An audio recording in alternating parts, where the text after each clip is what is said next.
Today I'm going to show you how to add realistic print design mockups in Adobe Photoshop. First, open your rectangle tool from the toolbar. And click and drag to draw a rectangle. Right-click on it and convert it to Smart Object.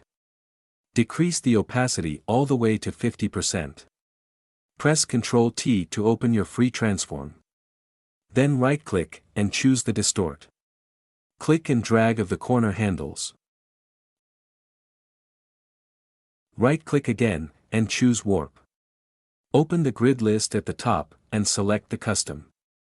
For the columns and rows, I'll type in 2. Then press OK. Now use these handles to bend the shape and match it to your pillows. Press Enter on your keyboard. Set the opacity back to 100%. Let's name it Your Design. Go to Layer, New, and Group from Layers. I'm going to name this Design. Then press OK. Now let's disable this group layer first.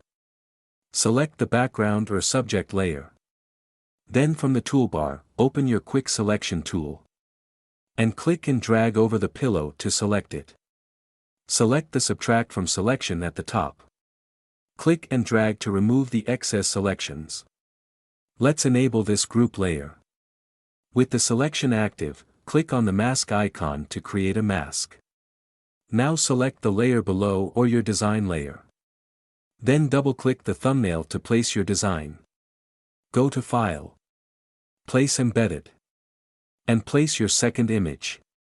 Adjust the size and position. Hit Enter once you're satisfied. Let's go back to the file. And choose Save. And then close this document. Change the blending mode of this layer from normal to multiply. Click the FX icon and choose the blending options. Hold the Alt key to split the white slider and drag it to the left. Then press OK. This time I will add a little blur to this design. So let's just go to the filter, Blur, and Gaussian Blur.